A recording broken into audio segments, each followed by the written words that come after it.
because I think the telemetry overlay is for some people even more useful than a full telemetry like a VRS or Garage 61, I decided to make a video in which I'm going to show you how to use a telemetry overlay to spot the common mistakes and the common things that you can do to improve in sim racing and make yourself a better driver, basically how to coach yourself.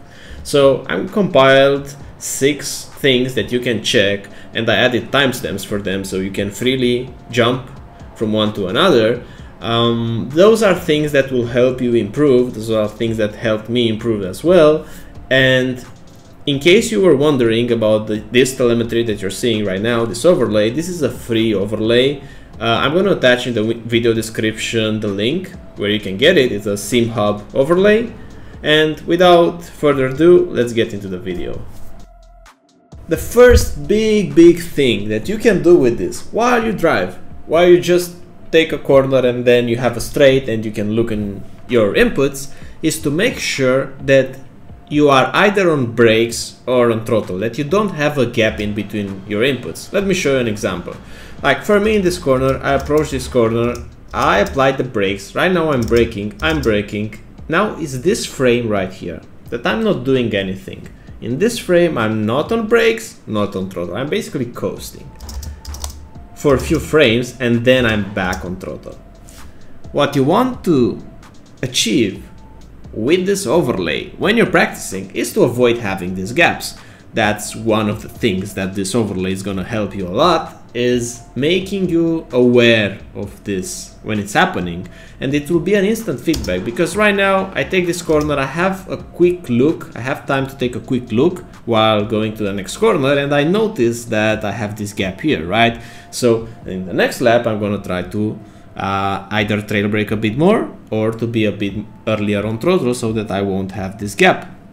So it's very easy to use it, and you don't have to go to VRS or Garage 61 to analyze your lap. You can get it instantly and you can make the change. Speaking of throttle, that's another common mistake that you can easily see in your telemetry overlay, and that is applying the throttle and then getting back out of it just for you to apply it again. Like right now, look what's happening. I went on throttle just for a slight moment and then I coasted a bit and then again back on throttle. This shouldn't happen. Instead of having this throttle application here, you want to, whenever you go on throttle, you want to stay on throttle. And you can easily see it and you can easily make a change.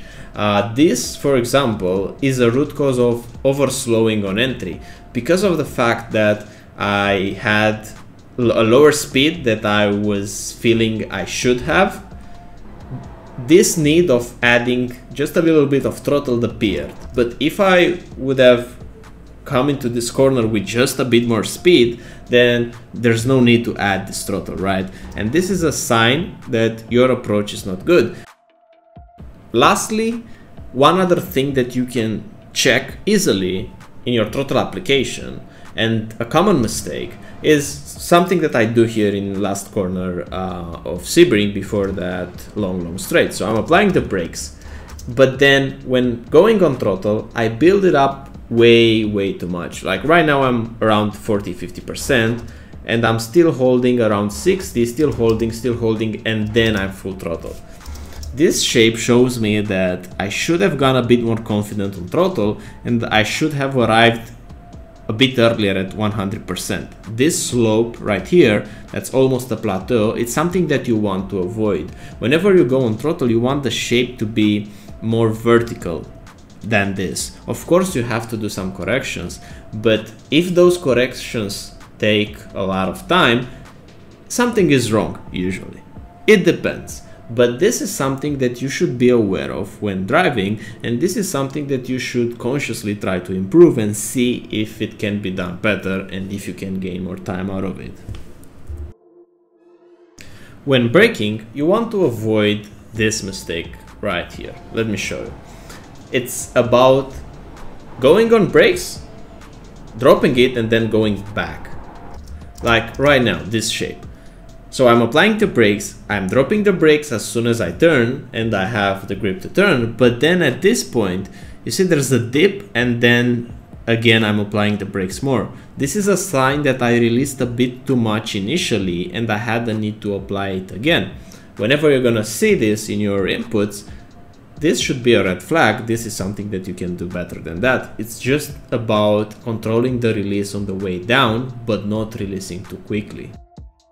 Again, another mistake about braking is the way that you release the brakes in the lower 5%, also known as the Trailbrake. So you want to hold the brakes just to make the car turn. The moment you're gonna drop the brakes is the moment that usually the car is gonna start understeering if you drop it too soon. So for example, in this corner, I'm applying the threshold braking, I'm now trail braking, trailing, and right now I drop it a bit too soon. Like I'm on throttle, but the car understeers a bit. In this moment, just a small bit of understeer, and this could have been avoided by just holding the brakes like 2-3 meters more around here. So whenever you see that the car is understeering and you're using a lot of steering angle, but the car is not turning as much as you want, look in your telemetry overlay. Maybe you're releasing the brakes too quickly and that's the reason why you don't have the grip that you should have. Lastly, another simple thing that you can easily check with your telemetry overlay is the braking efficiency, the straight line braking efficiency or the initial braking efficiency of the car. This is something that you can check by looking at the slope of your brake. Like right now, I arrived at peak pressure or threshold braking in, let's say, 3, 4, 5 frames. And you can see that this brake shape has a bit of slope to it. The more you make it more vertical, the faster you're gonna reach that peak pressure. And the faster you're gonna reach the peak pressure, is the most efficient way to brake. So basically, every moment that you spend building up the brake shape to the peak pressure is a moment in which you are not using 100% of the brakes, right? So if you try to arrive at the peak pressure a bit sooner than usual and make this slope a bit more vertical, you will see that your braking efficiency will improve. You will slow down the car in less time and in less distance, and you can push your braking points forward, meaning you will start to gain a bit on corner entry as well.